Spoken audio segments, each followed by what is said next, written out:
Hello and welcome to Northeast Media Hub, the fastest growing digital media platform. I am Adil Batukhar with the latest Hub news. Be informed, be alert. Amid the surge of Omicron cases in India, Chief Minister on Monday informed that few restrictions will be reimposed starting January 5. He added that there will be restrictions on movement of private vehicles in Shillong City. He also informed that a negative RT-PCR report has been made compulsory for anyone entering the state in addition to taking double-dose vaccination. The mandatory RT-PCR report is valid for 72 hours prior to reaching the border of the state. Those not in possession of a valid RT-PCR report will have to undergo the test at the entry points. Chief Minister further informed that the night curfew will be reimposed from 10 p.m. in Shillong City and in all the other districts. Amid concerns over the new highly transmissible Omicron variant, India on Monday started vaccinating 15 to 18-year-old age group against the coronavirus infection of COVID-19.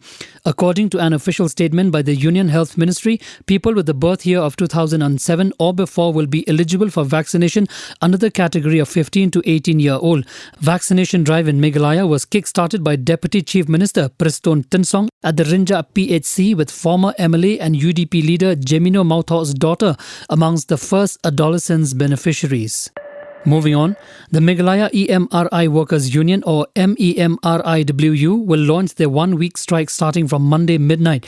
Speaking to reporters, the president of the union, Microlinas Imle, informed that services will be stopped from midnight. She also said that they had given 2 weeks to the government but they haven't received any response from the government or the management. She further informed that the union will inform if they decide to extend the agitation.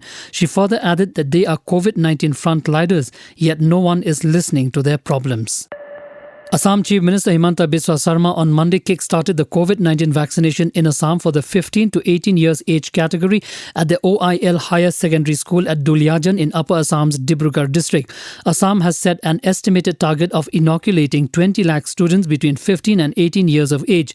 The jabs will be given at all government and private schools with more than 100 students. From Monday onwards, the schools will turn into vaccination centres. Continuing the tirade against criminals, Assam Chief Minister Himanta Biswa Sarma on Monday said the police cannot be friendly with criminals and has to maintain a zero-tolerance policy against anyone who is involved in drug mafia and organised crime syndicates.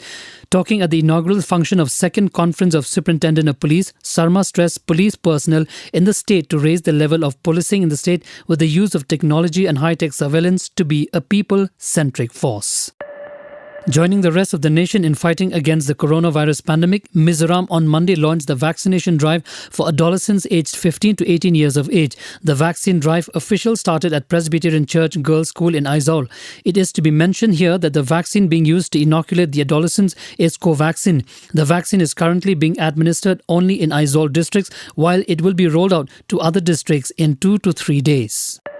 Opposition CPIM in Tripura has opposed the government's decision to hand over the management of the Maharaja Bir Bikram or MBB airport in Agartala to the Adani Group. This demand of the CPIM comes just a day before PM Narendra Modi's visit to the city on Tuesday, where he will inaugurate a new terminal building at the MBB airport. The new terminal building of Maharaja Bir Bikram or MBB airport in Agartala has been built at a cost of Rs 3,400 crores. CPIM leader Manik Dey said that handing over the airport to the Adani Group is nothing but a betrayal to the people of Tripura. He added that a private party will make profits by using a public property. Moreover, the CPIM has demanded the centre to upgrade the MBB airport to an international airport. India captain Virat Kohli was on Monday ruled out of the second test against South Africa just before start of the game because of an upper back spasm. Vice-captain KL Rahul, who will stand in for Kohli in the match, said at the toss that the skipper is expected to be available for the series finale from January 11. Kohli, who has been batting a prolonged lean patch with the Willow, will thus not be able to complete his landmark 100th test in the series' third and final match at Cape Town. He will also skip the ODI series against the Proteas starting January 19.